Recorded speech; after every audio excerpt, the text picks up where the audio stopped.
Selamat petang, salam sejahtera. Terima kasih kerana bersama dengan saya di Nazilin Unity Channel. Ini bukan main-main, ini perkara yang sangat serius. Perbuatan gurauan boleh dipilih. Perbuatan gurauan harus berhati-hati. Mungkin pada kita gurauan tersebut adalah gurauan semata-mata. Tetapi bagi orang yang menerima gurauan tersebut, mungkin ianya akan membawa kesan yang amat dahsyat, besar dan membawa kesan sehingga ke akhir hayat. Perbuatan yang disangka hanya akan disangka boleh selesai sehari dua, mungkin ianya akan berlanjutan. Apalagi apabila perbuatan gurauan tersebut telah direkam dalam video dan telah tular. Bayangkan anda ialah subjek kepada gurauan tersebut dan orang melihat bagaimana anda menjadi bahan gurauan, terutamanya melibatkan dipukul kepala. Ini semua ialah apabila satu petikan keratan video menunjukkan Sanusi memukul kepala seorang wanita dengan menggunakan gulungan kertas. Ini menimbulkan pelbagai reaksi daripada netizen dan juga daripada aktivis bebas NGO, terutamanya wanita. Salah satu perkara yang kini menjadi tular ialah Menteri Besar Kedah ketuk kepala, Sanusi nak melawak pun melawaklah benda lain, kata seorang pemimpin daripada Pakatan Harapan iaitu Mahfuz Omar. Timbalan Menteri Besar Kedah, Datuk Seri Muhammad Sanusi, tindakan Menteri Besar Kedah, Datuk Seri Muhammad Sanusi Maknor yang mengetuk kepala seorang wanita dengan gulungan kertas seakan-akan bergurau dengan rakyat dianggap sebagai tidak wajar. Pengerusi Pakatan Harapan PH Kedah, Datuk Mahfuz Omar menyifatkan kepala adalah anugerah daripada Allah dan diberikan otak untuk berfikir. Jadi tidak sepatutnya, tidak sewajarnya Sanusi buat begitu. Bagi saya tindakannya kurang elok. Sepatutnya nak melawaklah benda lain, kata beliau. Nak berguraulah benda lain. Jangan bergurau benda-benda yang boleh memberikan gambaran sebab bukan semua orang boleh faham, kata Mahfuz. Apabila kita menjadi pemimpin seperti Menteri Besar, kita seharusnya menjaga benda-benda seperti ini, katanya ketika dihubungi Harapan Daily hari ini. Beliau berkata demikian apabila ditanya tentang video tular yang menimbulkan kontroversi melibatkan Sanusi dan seorang wanita tempoh hari. Ada netizen yang mula memberikan pandangan dan perbezaan. Kata mereka, waktu Anwar Ibrahim membuat gurauan meminta nombor telefon semasa memberikan ceramah baru-baru ini, walaun cuba mengatakan yang tak baik untuk Anwar Ibrahim. Mereka sekarang ini, para penyokong Anwar Ibrahim membuat perbandingan. Mana yang lebih teruk? Kata mereka, Anwar Ibrahim bergurau hanya meminta nombor telefon. Tapi Sanusi pula bergurau dengan memukul kepala. Jadi, mengetuk kepala. Jadi, mana satukah gurauan yang boleh diterima? Namun, walaupun tetap hanya menerima gurauan daripada Sanusi, tetapi tidak dapat menerima gurauan daripada Anwar Ibrahim. Itu yang dikatakan oleh para penyokong daripada blog Anwar Ibrahim. Mereka kata, kalau mereka buat, kata mereka, itu semua boleh terima, semua boleh benar. Tapi kalau Anwar yang buat, semuanya salah, kata mereka. Namun, gurauan yang dilakukan Sanusi itu tidak patut. Kadang-kadang ia memberikan contoh yang tidak baik kepada generasi baru, kata Mahfuz lagi. Mengulas lanjut, Mahfuz yang juga naib Presiden amanah menyifatkan masyarakat sememangnya akan berasa seronok jika seseorang pemimpin bergurau bersama mereka. Jadi kita cuba elak. Apatah lagi lelaki dan perempuan. Walaupun tidak menyentuh aurat dan sebagainya, tapi saya fikir tindakan itu tidak wajar, ujar beliau lagi. Baru-baru ini tular sebuah video berdurasi 18 saat yang menunjukkan tindakan ahli Dewan Undangan Negeri Adun Jeneri itu bergurau dengan mengetuk kepala seorang wanita menggunakan kertas mendapat perhatian warga maya. Kejadian tersebut turut disambut gelak tawa orang sekeliling yang menganggap ia sebagai jenaka biasa. Dan Sanusi juga telah mendapat sokongan perhatian daripada para penyokong PN dengan mengatakan, okeylah, bukan ketuk guna kuali. Penyokong PN tetap halalkan aksi Sanusi. Selepas ungkapan biadab Kepala Bapa Hang, penyokong Perikatan Nasional PN dilihat cuba untuk menghalalkan aksi Menteri Besar Kedah Datuk Seri Muhammad Sanusi Manor mengetuk kepala seorang wanita dengan gulungan kertas. Malah mereka mendakwa individu bertudung warna perang yang diketuk itu merupakan anak saudara ahli Dewan Undangan Negeri Adun Jeneri berkenan. Sekian dulu untuk kali ini. Jangan lupa tinggalkan komen Anda, tekan butang subscribe. Kita jumpa lagi. Bye-bye.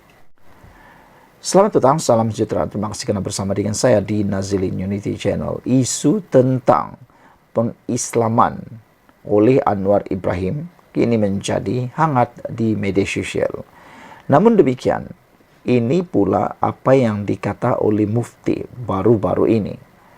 Parti Islam cuma rekaan manusia. Tak jatuh kafir kalau tak sokong, kata Mufti. Mufti Pulau Pinang Datuk Seri Dr. Wan Salim Wan Muhammad Nur tidak bersetuju dengan label kafir terhadap seorang umat Islam sekiranya tidak menyokong parti Islam. Beliau berkata, parti Islam rekaan manusia itu bukan bersifat suci atau sakral yang tidak mengikat seorang Muslim menyokongnya. Maka keputusan untuk tidak menyokong parti Islam tidak menjadikan seseorang Muslim itu berdosa maupun kafir. Mana-mana individu atau kumpulan boleh mendakwa memperjuangkan Islam, tetapi dakwaan ini mestilah dibuktikan dengan jelas dalam realiti kehidupan.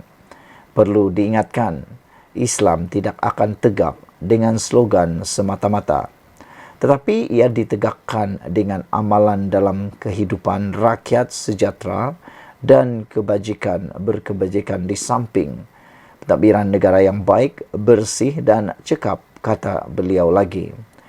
Islam boleh ditegakkan secara bijaksana tanpa mencanangkannya kepada umum, seperti melaksanakan keadilan sosial, meratakan kebajikan, membasmi kemiskinan, membenteras rasuah dan maksiat dan sebagainya, katanya dalam kenyataan media. Semalam dua adun di Kelantan memberi 7 hari untuk Menteri Besar Datuk Muhammad Nasharuddin Daud membuat permohonan maaf secara terbuka selepas mendakwa adun Pakatan Harapan PH Barisan Nasional menolak perjuangan Islam. Kedua adun terbabit akan mengambil tindakan memfailkan saman sivil di mahkamah sekiranya Nasharuddin gagal berbuat demikian.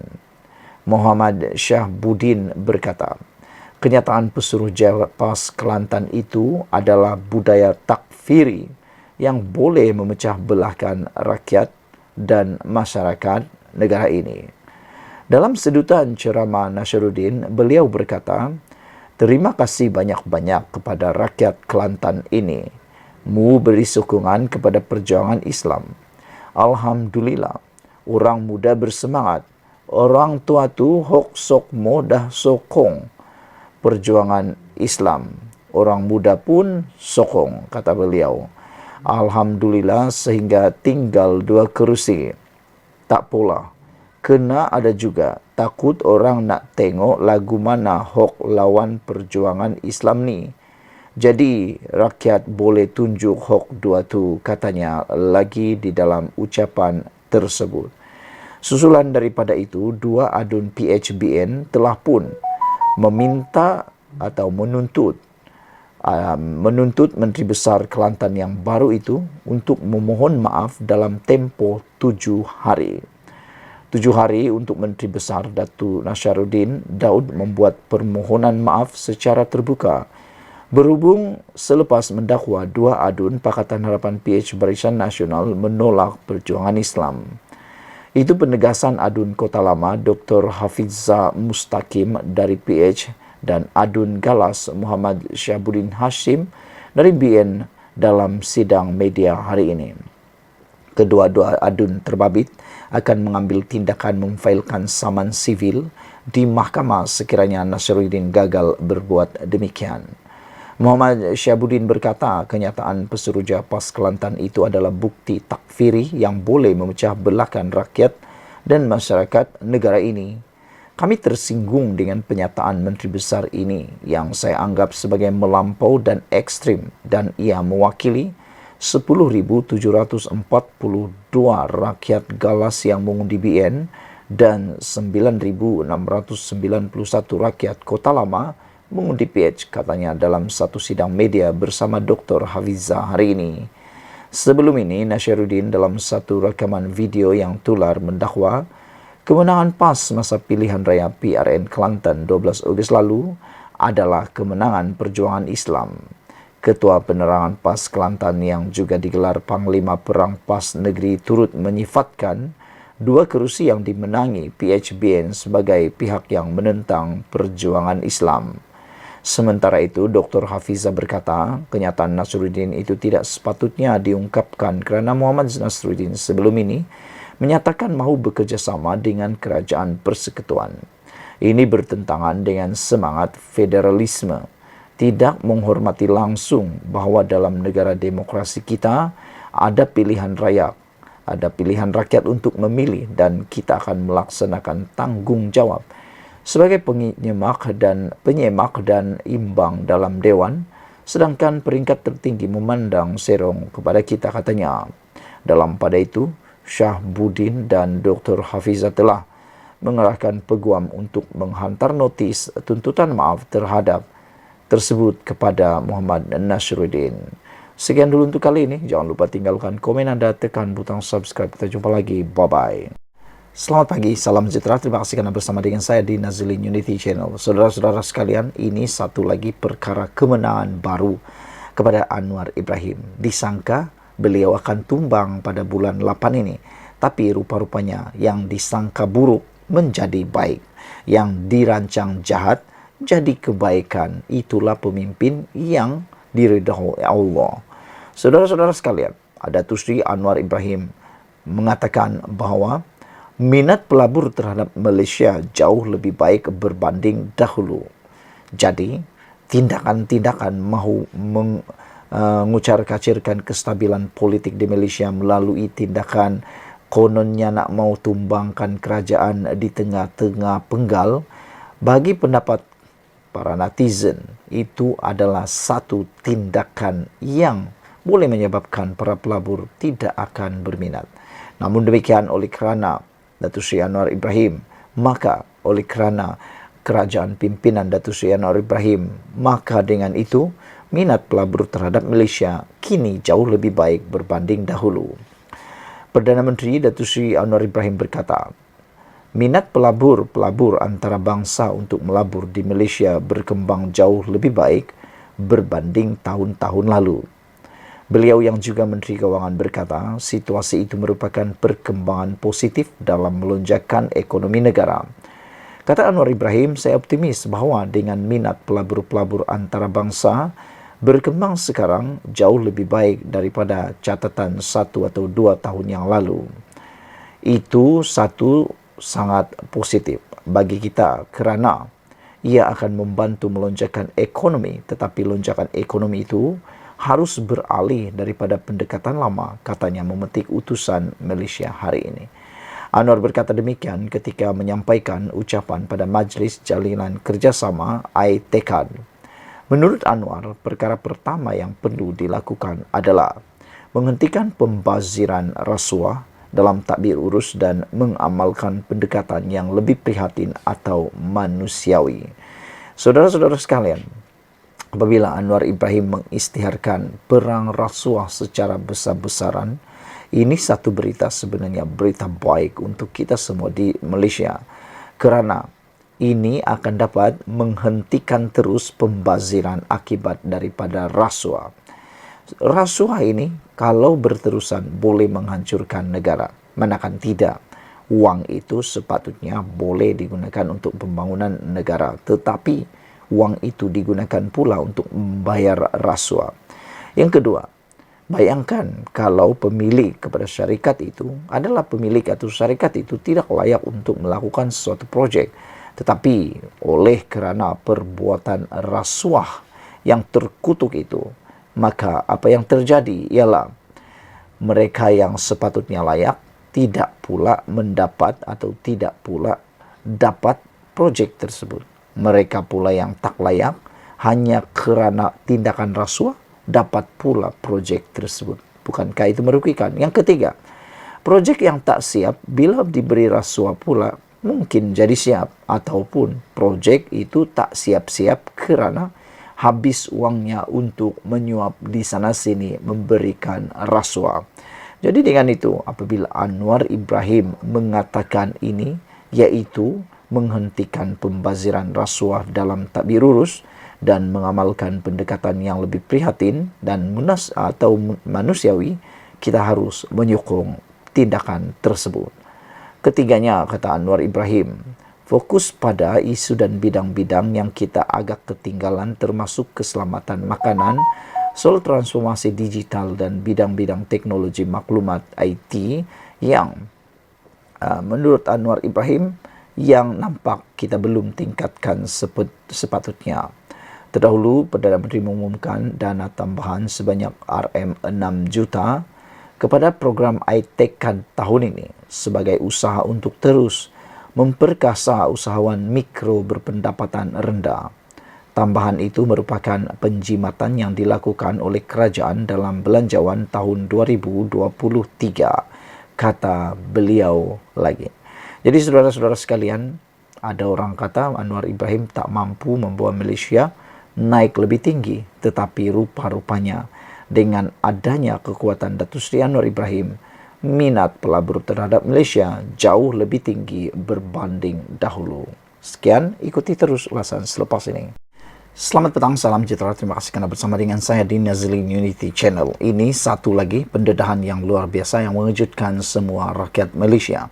Hari ini daripada Malaysia kini, langkah Muhyiddin buat Negeri Sembilan dari boleh menang ke mudah kalah. Ini satu pendedahan dan juga satu tindakan membocorkan rahsia yang saya rasa perlu kita ambil perhatian dan perlu kita sama-sama fikirkan. Saudara-saudara sekalian, pengerusi Perikatan Nasional Muhyiddin Yassin harus bertanggung jawab atas kegagalan parti itu merampas Negeri Sembilan daripada Pakatan Harapan pada pilihan raya negeri PN baru-baru ini, kata ahli jawatan kuasa penerangan bersatu Badrul Hisham Syaharin. Jadi kalau sebelum ini Muhyiddin mengarah ataupun memaksa supaya Zahid Hamidi dan Anwar Ibrahim letak jawatan, kali ini giliran Muhyiddin Yassin pula diarah untuk bertanggung jawab atas kegagalan parti itu, yaitu Parti Bersatu merampas Negeri Sembilan daripada PH pada pilihan raya negeri PRN baru-baru ini. Jadi kali ini giliran Muhyiddin pula yang kena semula. Dia yang lebih dikenali sebagai Cikgu Gad atau Cikgu Bad berkata, keputusan Muhyiddin melantik Timbalan Presiden Bersatu Ahmad Faizal Azumu sebagai pengerusi Perikatan Nasional PN Negeri Sembilan sebenarnya menyukarkan gabungan terbabit untuk mengambil alih negeri berkenan. Dakwa Badrul Hisham dalam pelantikan Ahmad Faizal mengetuai Perikatan Nasional Negeri Sembilan, status negeri itu sebagai kawasan berpotensi untuk dimenangi bertukar kepada mudah kalah. Malah dia juga mendakwa ada antara calon yang dikemukakan bersatu dalam PRN pada 12 Ogos lalu sebenarnya dipilih selepas mereka dicadangkan beberapa ketua cawangan UMNO. Kepada Presiden juga, keputusan hantar peja Ahmad Faizal Azumu oleh Presiden sehingga menukar Negeri Sembilan sebagai negeri berpeluang menang kepada negeri mudah kalah perlu diambil tanggung jawab. Senarai calon beberapa orang umur 70 tahun ke atas, calon tak sedia tanding, tak ada jentera, tanpa persediaan kewangan, sangat pelik dan seolah-olah sengaja untuk mencari kalah, kata beliau lagi. Senarai calon lebih bersedia diketepi dengan alasan-alasan bodoh, seperti umur 75 tahun dicadangkan 8 ketua cawangan UMNO, katanya dalam satu hantaran di Facebook semalam. Berbeza dari pusat, pada PRN lalu PN meletakkan calon di semua 36 kerusi Dewan Undangan Negeri DUN namun hanya mampu memenangi 5 daripadanya. Ia berlaku ketika Perikatan Nasional mengeluarkan kononnya mampu merampas Negeri Sembilan daripada PHBN sekaligus membuka jalan menggantikan kerajaan pusat. Kemenangan PHBN menyaksikan Parti Kerajaan Perpaduan mengesuai 2/3 DUN Negeri Sembilan. Negeri Sembilan banyak isu besar, semua tidak keluar ketika PRN. Adakah wujud sebarang rundingan secara sulit? Soalnya lagi. Dia yang sebelum ini kritikal terhadap Putrajaya berkata, meskipun kesilapan dalam strategi gabungan itu masih boleh diterima, tiada siapa yang tampil untuk bertanggung jawab atas kekalahan besar Perikatan Nasional di Negeri Sembilan.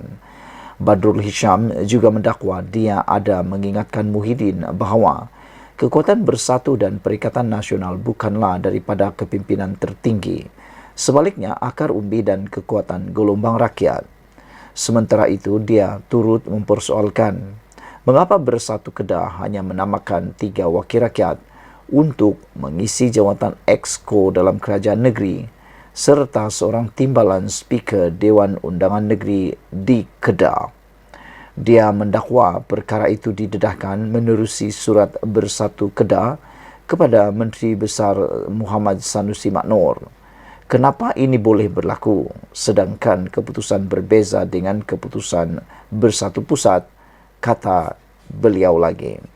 Jadi saudara-saudara sekalian, rupa-rupanya Cikgu Bad juga mempersoalkan mengapa Bersatu Kedah hanya menamakan 3 wakil rakyat untuk mengisi jawatan Exco dalam kerajaan negeri serta seorang timbalan Speaker DUN. Cikgu Bad mendakwa perkara itu didedahkan menerusi surat Bersatu Kedah kepada Menteri Besar Kedah iaitu Muhammad Sanusi Maknor. Sekian dulu untuk kali ini. Ikuti terus ulasan selepas ini. Selamat petang, salam sejahtera. Terima kasih kerana bersama dengan saya di Nazilin Unity Channel. Yang ini saya paling setuju dengan Anwar Ibrahim. Saya salut Datuk Seri Anwar Ibrahim dengan keputusan ini. Beliau tak tahan lagi dengan keadaan tata kelola yang ada menjadi budaya di negara Malaysia. Anwar Ibrahim akhirnya memberikan keputusan yang kita tunggu-tunggu, terutamanya saya. Apabila Anwar Ibrahim kata, hentikan amalan komisen untuk projek pembangunan. Anda faham maksud komisen? Kalau anda faham, bagus. Kerana pada pendapat saya, tindakan memberikan komisen dalam amalan projek pembangunan ini menyebabkan peruntukan dalam sesuatu projek itu menjadi kecil. Bayangkan kalau peruntukan dalam satu projek itu hanya, contohlah katakanlah 100,000. Tapi pemberian komisen pula dibahagi-bahagi, komisen sini, komisen sana dan sebagainya. Tinggal berapa lagi kah uang yang sebenar-benarnya boleh dibuat untuk projek, menyiapkan projek tersebut. Silap-silap tinggal 50% sahaja daripada nilai asal. Ini menyebabkan kualiti kerja yang terhasil diselesaikan itu secara otomatiknya boleh menyebabkan ianya menjadi amat teruk dan buruk. Kerana asalnya 100,000, tetapi kerana tindakan perbuatan komisen ini menjadikannya tinggal 80 atau 50,000 sahaja lagi. Perdana Menteri Datuk Seri Anwar Ibrahim mahu amalan meminta dan memberi komisen dalam mana-mana pelaksanaan projek pembangunan, termasuk projek perumahan, dihentikan segera. Saya setuju dengan apa yang dikatakan oleh Datuk Seri Anwar Ibrahim. Banyak-banyak perkara yang dinyatakan oleh Anwar Ibrahim hari ini, inilah yang paling saya setuju sekali. Inilah yang dikatakan reformasi tata kelola keuangan yang baik untuk Malaysia. Menegaskan perkara itu, Perdana Menteri berkata, kerajaan tidak pernah menghalang mana-mana syarikat daripada menjalankan operasi mereka dan memperoleh keuntungan. Namun amalan memberi komisen kepada mana-mana menteri atau parti politik tidak seharusnya berlaku. Yang ini benar-benar perlu cepat-cepat dilaksanakan, cepat-cepat dibuat. Jangan sampai amalan memberi commission kepada mana-mana menteri atau parti politik ini terus berterusan, terus menjadi parah, terus menjadi menular dan barah dalam negara ini. Kerana ianya merugikan, amat merugikan. Duit itu tiris begitu sahaja. Projek mungkin tak siap atau siap tapi kualitinya buruk. Manakala orang yang dapat commission senyum-senyum dapat uang percuma. Ada keuntungan syarikat, tiada masalah. Tapi janganlah potong RM 10 juta atau RM 15 juta untuk Pak Menteri atau parti seperti amalan sebelum ini. Ini yang merosakkan, kata Anwar Ibrahim. Ini betul-betul satu pendedahan rahsia yang saya tak sangka. Dengar-dengar di tepi jalan raya, di kedai kopi, di kedai dobi, orang cerita-cerita, kita tak percaya sangat sebab tak ada bukti. Kita tak berani mengiyakannya. Tapi kalau Anwar Ibrahim sendiri yang kata begini, ada keuntungan syarikat, tiada masalah, kata Anwar Ibrahim. Saya setuju. Keuntungan itu adalah habuan kepada mereka yang bekerja keras. Tapi kata Anwar Ibrahim, ini pendedahan yang kita tunggu-tunggu. Tak pernah kita sangka berani dikatakan oleh Anwar Ibrahim. Perdana Menteri-Perdana Menteri yang lain saya tak pernah dengarlah. Pernahkah mereka cakap atau tidak, saya pun tak pasti. Tapi Anwar Ibrahim kata, janganlah potong 10 juta atau 15 juta untuk Pak Menteri atau parti seperti amalan sebelum ini. Jadi maknanya Anwar Ibrahim menyatakan, memang amalan ini pernah berlaku sebelum ini. Bayangkanlah saudara, potongan sehingga 10 juta, sehingga 15 juta. Kalau itu uang hanya 20 juta, 100 juta, 10 juta free dapat diberikan kepada menteri atau parti politik menurut Anwar Ibrahim. Kata Anwar Ibrahim, ini yang merosakkan. Adakah Anda setuju dengan pendapat ini? Adakah Anda setuju dengan apa yang didedahkan oleh Anwar Ibrahim ini? Kalau Anda setuju, sila tinggalkan dalam ruangan komen Anda. Saya setuju. Saya faham ramai yang marah saya kerana menyinggung hal ini. Tapi semua orang tahu. Tanyalah pemaju wilayah persekutuan. Kata beliau lagi. Adakah saya betul atau salah? Atau saya sengaja membesar-besarkan? Atau saya bercakap benar? Soal Anwar lagi. Hakikatnya, semua mengakui ini telah menjadi amalan. Jadi kita harus hentikan amalan buruk ini, katanya ketika merasmikan Majlis Pecah Tanah Residensi Wilayah dan Residensi Prihatin Madani serta Pusat Penjajah Madani di Desa Tasik Sungai Besi di Kuala Lumpur hari ini. Perdana Menteri berkata adalah lebih baik peruntukan komisen berkenan dipulangkan kepada rakyat dengan mewujudkan banyak pembangunan projek seimbang, meliputi pembinaan projek perumahan bagi rakyat berpendapatan rendah dan pusat penjajah yang lebih tersusun. Merujuk Ibu Negara Kuala Lumpur yang kini berkembang pesat dan dipacu pembangunan, Anwar berkata, Kerajaan Perpaduan menetapkan syarat agar dalam pembinaan projek perumahan terbaru atau baharu, ia perlulah seimbang bagi mewujudkan sebuah ibu kota prihatin, ibu kota madani. Beliau berkata ini bagi memastikan terutama golongan berpendapatan rendah tidak disisihkan daripada arus pembangunan. Manakala kerajaan dan pihak swasta berperanan penting dalam memastikan lebih banyak perumahan untuk golongan berpendapatan rendah dibina. Bagi meningkatkan lagi daya huni bandaraya itu, Anwar berkata kawasan lapang dan kawasan hijau di sekitar projek perumahan perlulah diwujudkan atau dikekalkan agar tidak hanya menjadi hutan kota. Selain pemaju perlu mewujudkan pusat atau gerai penjajah yang sistematik bagi memudahkan rakyat, kata Anwar Ibrahim. Saya nak satu anjakan besar bahawa dalam 1-2 tahun orang tahu Kuala Lumpur terkenal dengan mercu tanda baik, hotel besar dan gerai yang bersih, dan ada tahap keindahan, katanya lagi. Terdahulu, Anwar merasmikan Majlis Pecah Tanah di kawasan seluas 1.4 hektar yang menyaksikan sebanyak 110 unit rumah mampu milik, iaitu residensi wilayah dan residensi prihatin madani, bakal ditawarkan kepada kumpulan sasar M40 dan ke bawah yang belum memiliki kediaman. Turut hadir pada majlis itu Datuk Bandar Kuala Lumpur, Datuk Kamarul Zaman Mat Saleh dan Ketua Setiausaha Negara Tan Sri Muhammad Zuki Ale. Saudara-saudara, sebelum kita berpisah, adakah anda juga teruja dengan pendedahan berani Anwar Ibrahim ini? Hentikan amalan komision untuk projek pembangunan. Anwar juga berkata, ada keuntungan syarikat tiada masalah. Tapi janganlah potong 10 juta ringgit atau 15 juta ringgit untuk Pak Menteri atau parti seperti amalan sebelum ini. Ini yang merosakkan, kata Anwar Ibrahim lagi. Sekian dulu untuk kali ini. Jangan lupa tinggalkan komen Anda, tekan butang subscribe. Kita jumpa lagi. Bye-bye.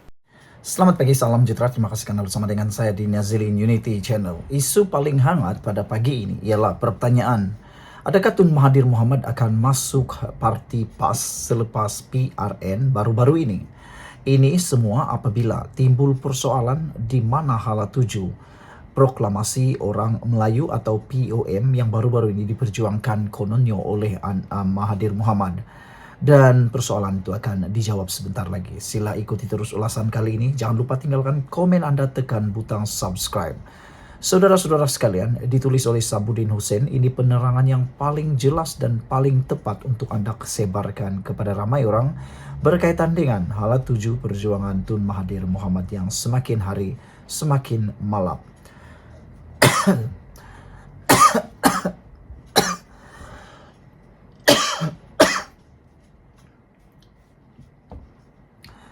Saudara-saudara sekalian, selepas proklamasi Melayu menyepi, adakah Mahathir Mohamad akan menyertai PAS?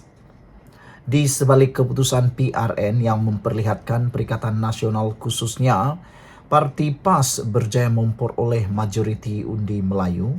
Dalam masa yang sama juga, ia juga adalah berita pedih buat Tun Mahathir Mohamad yang memperjuangkan proklamasi orang Melayu POM. Tanpa kelompok itu terlibat dalam kempen, cubaan meletakkan 17 nama sebagai calon tidak diendahkan. Tiada mana-mana pemimpinnya termasuk Tun Mahathir yang turun padang berkempen. Malah, POM tidak pun menjadi sebutan sesiapa yang bertanding sama ada bersatu atau PAS dalam pilihan raya baru-baru ini. Hakikatnya, Perikatan Nasional tetap berjaya meletakkan dirinya sebagai pencabar unggul kepada Pakatan Harapan dan Barisan Nasional. Lalu, kemana perjuangan POM selepas ini? Kalau diteliti, perjuangan POM ini digerakkan hanya setelah Tun Mahathir yang sebelumnya bersama Pejuang dan GTA kalah dengan parah pada PRU 15 yang lalu. Untuk itu, sekurang-kurangnya ada dua tujuan POM itu digerakkan. Pertama, untuk menekan dan menjatuhkan Anwar Ibrahim yang merupakan musuh Tun Mahathir dan telah berkali-kali cuba dihalang oleh Tun Mahathir untuk menjadi Perdana Menteri. Kedua, untuk memperlihatkan Tun Mahathir masih relevan dalam dunia politik negara serta menjadikan dirinya ada tiket untuk bersama-sama dengan Perikatan Nasional yang merupakan satu-satunya blok pembangkang yang ada dalam negara ini. Berdasarkan keputusan PRU 15 di mana semua calon pejuang telah pun kalah teruk dan hilang deposit, Tun Mahathir sedar beliau tidak boleh lagi berjuang melalui blok ketiga, terutama dalam usahanya yang tidak pernah berhenti mahu menjatuhkan Anwar. Namun, untuk beliau terus bersama Perikatan Nasional, tentu ada sedikit rasa malu dalam dirinya. Berikutan Muhyiddin yang pernah memecatnya daripada bersatu itu dapatlah dilindungi kononnya demi membela nasib orang-orang Melayu. Untuk beliau terus bersama PN, tentu Mahathir ada sedikit rasa malu dalam dirinya berikutan perbalahannya dengan Muhyiddin Yassin pada tahun 2020 lalu selepas berlakunya peristiwa langkah Sheraton.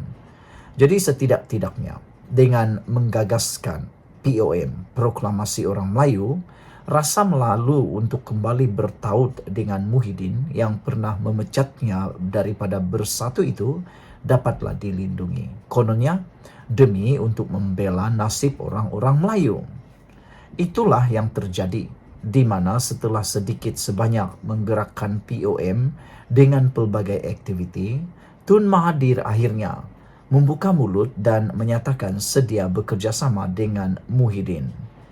Kedua-dua mereka telah bertemu sebelum PRN itu.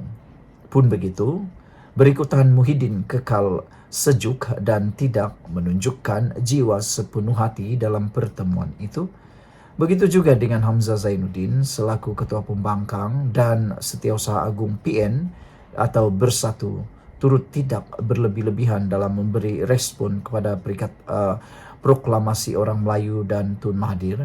Sudahnya tiada apa-apa jalinan kerjasama yang berjaya terbina. Sebelum penamaan calon, seorang utusan proklamasi orang Melayu atau POM telah datang menemui Hamzah dengan membawa 17 nama bagi dipertimbangkan sebagai calon Perikatan Nasional dalam PRN atas tiket PN. Malangnya, tiada satu pun nama yang dihantar itu diberi pertimbangan oleh Perikatan Nasional. Maka dengan itu, walaupun sebelum ini POM agak riuh rendah dengan pelbagai program dan mengeluarkan kenyataan atas banyak isu, disebabkan tidak berjaya menumpang sebagai calon atas nama PN itu, mereka akhirnya senyap sunyi dan langsung tidak berbunyi sepanjang tempo kempen PRN diadakan. Pendek kata, dengan tidak ada wakil POM menjadi calon, seterusnya tidak turun membantu berkempen dan POM juga tidak disebut sepanjang kempen, gagasan perjuangan Tun Mahathir itu pada hakikatnya telah dilupakan terus ketika kempen PRN lalu. Artinya, walaupun PN berjaya memenangi majoriti undi Melayu dan menawan sebagian besar kawasan Melayu, ia bukanlah disebabkan oleh proklamasi orang Melayu. Jauh sekali ada cop jari peranan daripada Tun Mahathir atas kejayaan PN itu. Sekali lagi, kemana POM selepas ini? Terutama Tun Mahathir tentunya belum padam lagi gairahnya